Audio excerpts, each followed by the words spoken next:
நான்லாம் அந்த இடையத்துலேருந்து படிக்கும்போது அப்போ எவ்வளோ கஷ்டப்பட்டேன்னு தெரியுமா? அண்ணாமலை யூனிவர்சிட்டி தான் அப்போ காலேஜ். இங்கே காலேஜ் படித்த மகளிர் யாருன்னா இருக்கீங்களா? கை தூக்குங்க பார்ப்போம். யார் கை தூக்குங்க பயப்படாம. யாரும் இல்லையா? யாரும் காலேஜுக்கு? ஓ, அந்த அம்மா ஒன்று இருக்குது. ஒன்று ரெண்டு. ஏன் பயப்படுறீங்க காலேஜ் படிச்சுன்னு சொல்கிறதுக்கு? 2-3 பேர் இருக்கீங்க. மீதி பேர்லாம் படிக்கலை. ஏன் படிக்கலை? அப்போ நம்மளை படிக்க வைக்கல, அதான் முக்கியம். ஆனால் இப்போ என்னாச்சு?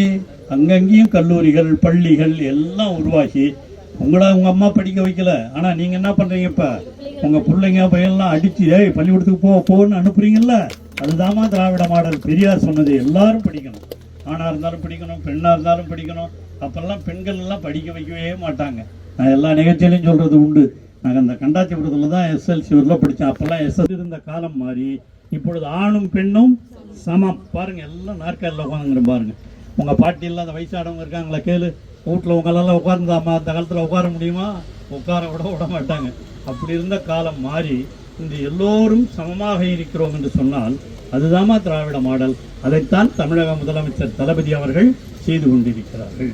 அந்த அடிப்படையில் தான் பெண்களுக்கு உரிமை தொகை இல்லாமல் இருந்தாலும் கட்டணமில்லா பயணமாக இருந்தாலும் அதையெல்லாம் செய்து கொண்டிருப்பவர் தான் நம்முடைய தமிழக முதலமைச்சர் தளபதி அவர்கள். வீட்டு பெண்கள் படிக்கணுங்கிறதுக்காக இங்கே கல்லூரி திருக்கோயிலூர்லேயே ஒரு அரசு கலைக்கல்லூரி. உங்களுக்கு உரிமை தொகையாக மாதம் 1000 ரூபாய். சாதாரணமான விஷயமா 1000 ரூபாங்கிறது அது.